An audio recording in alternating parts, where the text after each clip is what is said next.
दीर्घ 30 वर्ष पर भद्रक जिला तिहिडी गस्तरे आसिछंती पीसीसी सभापति। गांधीजी तिरोधान दिवस रे गांधी पथरे ओडिशा गढ़िबा कार्यक्रम कांग्रेस हाथ को नेछि। एही अवसर रे तिहिडी स्थित काली पड़िया रे एक साधारण सभार आयोजन होइछि।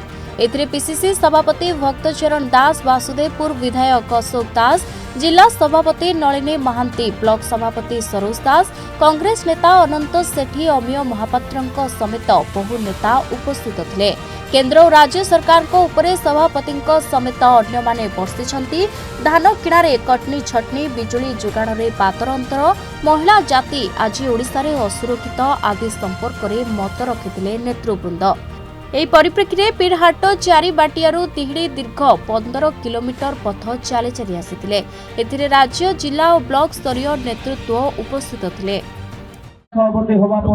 ଅଧିକାର को छड़े रहउथबा सरकार सब समय रे से तिहिडी ब्लॉक रे सभापति होई कार्य चलाइजंती।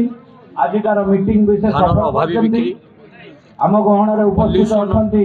हमर कंट्रोल सर्टिफिकेट आलोरे सभापति साधारण लोकों को हल्लड़ करबा, केंद्र मंत्री विद्युत विभाग रो मनमानी जोटा स्मार्ट मीटर लगाई टाटा कंपनी को अहेतुक अनुकंपा देखाइबा। ये प्रतिवाद में जो आज कार्यक्रम हाथ देइछु भद्रक रो एवं गांधी को विचारधारा अहिंसात्मक मार्ग रे जाए। जेहेतु गांधी कांग्रेस दल सहयोग रे एकदम गांधी कांग्रेस नेतृत्व रे भारत स्वाधीनता करदबार जो आंदोलन करिथिले से अहिंसा मार्ग रे आमे आज कार्यक्रम हाथ दिया जाय। जोटा कि निर्वाचन मंडली वासुदेवपुर गतकाली थिला 1618 बिक्री करबा पड़ुछि। क्विंटल पिछा से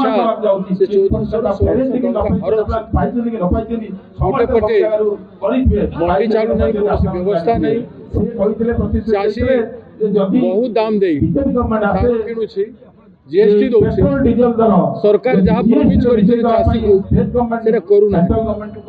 अन्य पटे नारी प्रति अन्याय चालू रही वर्षित होछि। नारी हजार हजार नारी प्रति सरकार अपमान हैला एवं बिजुली शपथ करिथिले माने मैनिफेस्टो रखिथिले जे बिजुली 300 यूनिट जाए उपभोक्ता मानक मागणा दिया, चाषी को मागणा बिजुली दिया। ओडिशा रे एते कोयला उत्पादन होछि, बाहर राज्य को जाउछि। बिजुली उत्पादन होछि, बाहर राज्य को जाउछि।